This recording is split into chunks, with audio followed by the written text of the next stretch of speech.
The credits rolled, the door closed, the party walked up the basement stairs. But if you're the kind of person who still feels that itch in your brain, like you're missing one last piece, good.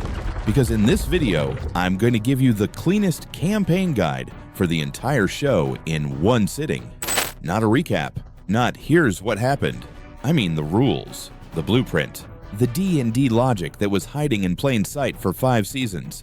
And once you see it, you realize something important. Stranger Things didn't end because the story ran out. It ended because the campaign was completed. Therefore, the universe still has room for theories, maps, monster manuals, class breakdowns, and confirmed references that most people will never notice. And that's exactly what this channel's going to be. So here's the max value up front.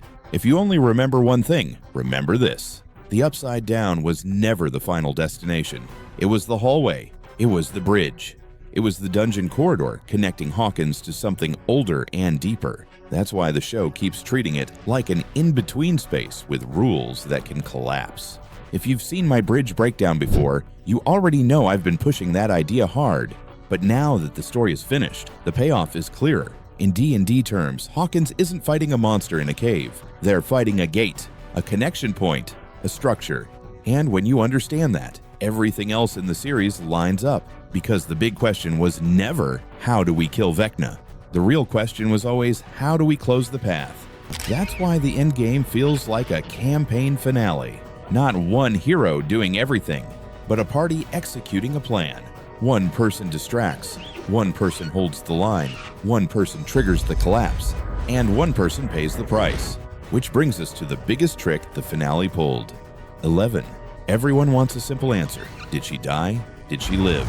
But the show doesn't give you a funeral. It doesn't give you a body. It gives you a loophole. It gives you a D&D explanation. And it does it through Kali, illusion, misdirection. A final spell that lets 11 vanish when the whole world thinks she should be impossible to hide. That's why I did the 11 is missing video. Because missing is not dead.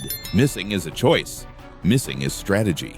Therefore, the ending becomes more terrifying, not less. Because if 11 can disappear once, she can disappear forever.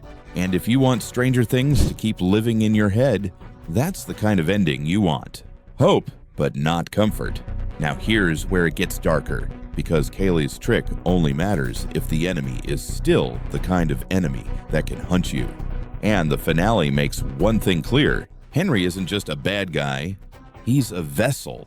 He's a human who touched something that didn't come from Hawkins. Something that behaves like a parasite. Possession, contamination, control. And once you accept that, the debate changes. It stops being Henry versus Mind Flayer.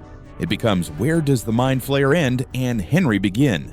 And that's the kind of ambiguity D&D campaigns love, because the scariest villain isn't the one who screams. It's the one who makes you question what's real. Therefore, illusion is the perfect counter. That's not nostalgia, that's mechanics. Now let's talk about the most misunderstood part of the finale, Joyce. People looked at Joyce getting the final blow and thought it was random. But it wasn't. It was the most earned moment in the whole show, because Joyce is the first person who never stopped playing the campaign.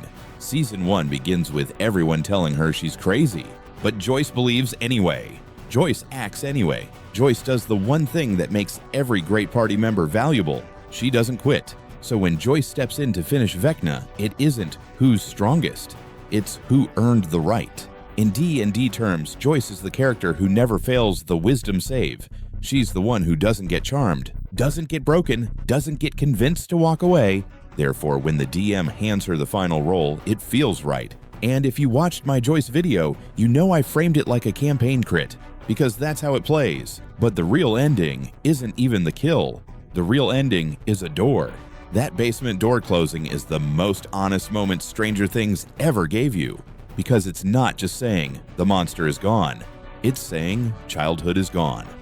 That basement is where the world used to be small enough to solve with dice, but now the party has seen the real thing, so the door shuts, not with celebration, with weight.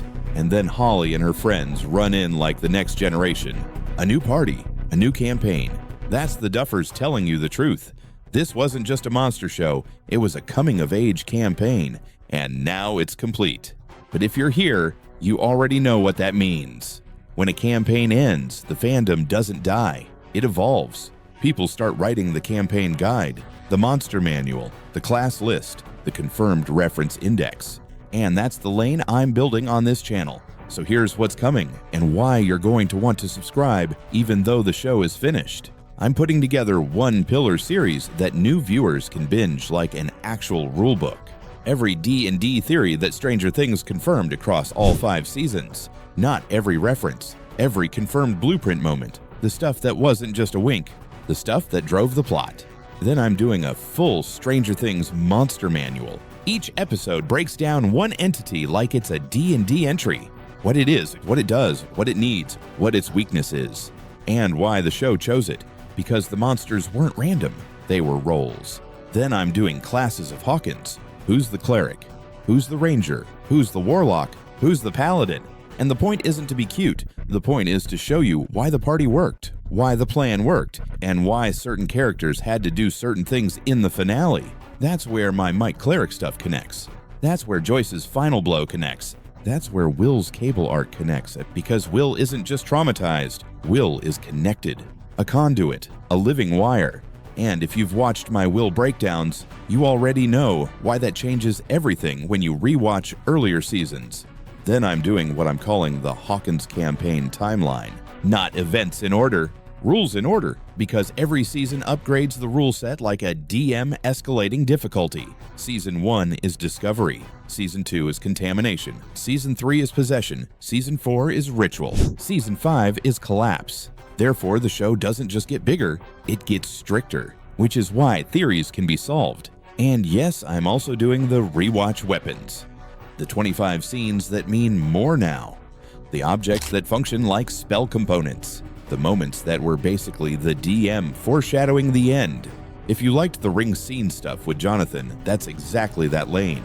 Objects are never just objects in Stranger Things. They're signals, they're components, they're choices. And once you see that pattern, you stop watching the show like a drama. You start watching it like a campaign. So here's the promise. If Stranger Things gave you that feeling, that mix of comfort and dread, you're not losing it just because the final episode aired. You're just switching modes from what happens next to what was really happening the whole time. Therefore, this channel is basically going to be your Stranger Things afterlife. The campaign is finished, but the guidebook is just beginning. So if you want that fix, subscribe.